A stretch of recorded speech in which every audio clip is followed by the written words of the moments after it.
vacation for the whole power outage in June.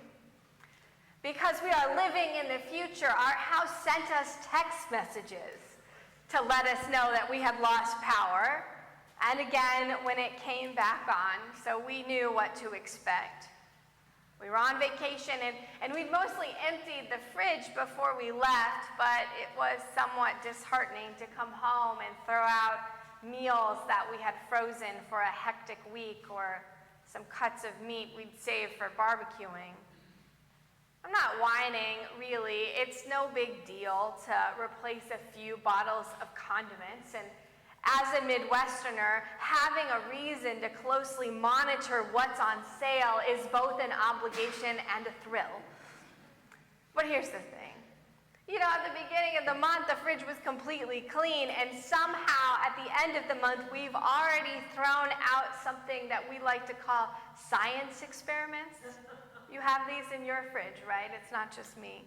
The flattened fruit, the fuzzy veggies, the blue cheese that isn't actually blue cheese, the final bites of dinner somebody was supposed to take for their lunch but never did. That's always me. I'm that person. Leftovers, right?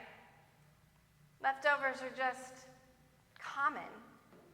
They are the responsibility of the table cleaner, the dishwasher, and eventually in our house, the trash taker-outer.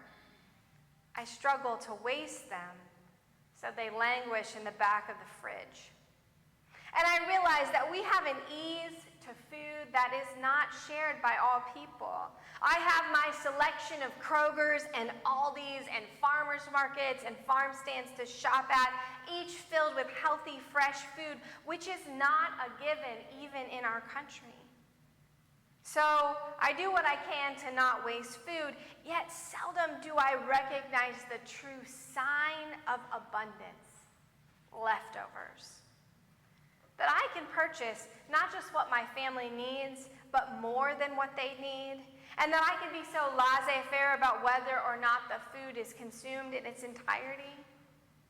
We give thanks for what is on the table, but rarely what's in the Tupperware.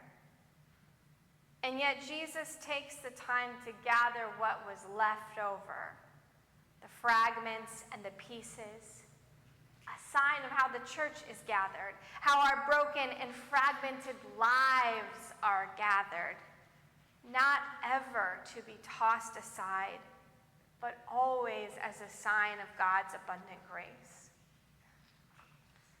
The feeding of the multitude is a story rich in details. The child with her lunch, the dry and tough barley loaves, not just fish, but specifically cooked fish to be eaten with bread. The green grass in that place, the 5,000 men, and it actually says men, not people, though only Matthew takes the time to clarify that yes, there were also women and children, and yes, nobody actually counted them, but still Jesus gave them their fill. The way that they reclined to eat, and the kind of baskets, hand baskets, that were used to gather up what remained. But it is the fragments. That's truly the minute detail, is it not? The crumbs. That's what caught my attention this week. The leftovers from a feast, all catered from a kid's lunchbox. The pieces, the fragments. You know, it's not just the bread that gets gathered up in this story, but all these people whose lives had been fragmented by Roman rule, by war and conflict, by economic disparity, by religious rule that sought to keep them safe, but whose rigor tore them apart. You know, the gospel again and again uses this word for crowds, the crowds, and it's this really interesting word because its earliest use describes soldiers without their officers. So it's a milling group with no one to enliven them, no one to give them a command, no one to infuse them with common mission. It's a fragment of an army, and it becomes to be a fragment of a people. I wish the gospel told us what happened with all the fragments in this story. The people, the bread. Though the ambiguity might be purposeful, it could also be a call to those of us who call ourselves disciples of Jesus. In John's gospel, unlike Matthew, Mark, and Luke, Jesus himself distributes the bread and the fish. Logistically, this seems like a nightmare to me. You know, the ELCA youth gathering wrapped a week ago on Saturday, and presiding Bishop Elizabeth Eaton was giving thanks at the altar, but she could not have possibly communed the 16,000 youth and chaperones all by herself. She had to share that work, right? And Bishop Eaton is not Jesus, but I don't know how Jesus could have single-handedly distributed all that bread to these multitudes. For all his rich details, John doesn't seem to care very much that they actually make sense. But I'm not sure that the point is actually that everybody got bread from Jesus' hand. Maybe it's there to discount any explanation that the people just pulled out food that they had hidden for themselves to eat. They received it from Jesus. But what's interesting is that John makes clear that Jesus distributes the food and the disciples gather up the fragments left over so that nothing may be lost. These fragments, though, it's not a common word, klasma, it is in Greek. It's only used to describe these very pieces in each of the Gospels. No other use in the New Testament. And in the Greek translation of the Old Testament, it's only used 8 times, mostly to describe tearing up some bread, soaking it in oil, and then offering it in thanksgiving to God as a grain offering.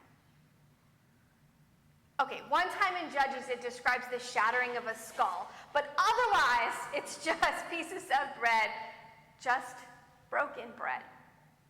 But what's interesting to me is after all those uses that one of the earliest Christian worship books, the Didache, it uses this same word to describe the bread of Eucharist, the broken bread, the fragmented bread. And in this book, the Didache, it uses the word, it gives the words to use in communion, in the Eucharist, right? And again, that's the same word that describes what Jesus does to get this picnic started. He gives thanks. So this is what it says.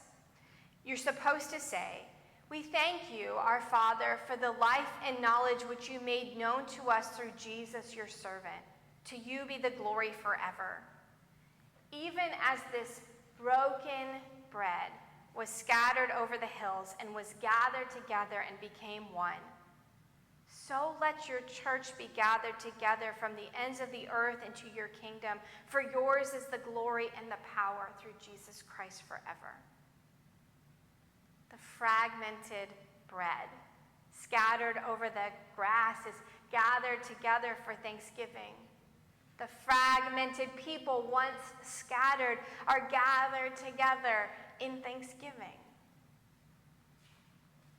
Beloved, we are the scattered people. Our lives are broken into fragments. A meeting here, kids' music lesson there, this day to the doctor. Maybe we could fit in dinner together here. Every color on the calendar, but not quite enough to make a beautiful mosaic. No picture emerging for our overscheduled lives, at least not when it's up to us. We hold in our hands the building blocks of a life, perhaps, but somehow not quite life. Not quite the abundant life that Jesus promises us. And so too the church, yes, we're here, we've arrived, but on our own we are nothing more than a crowd. But this is our worship. Not that we come here with our put together selves, but that we hold the fragments of our lives before God for mending, for holding, for blessing, for using. Trusting that at the word of Jesus and by the power of the Spirit, the gathered pieces of our lives and of our community will be made into something more, a sign of God's abundant grace. Amen.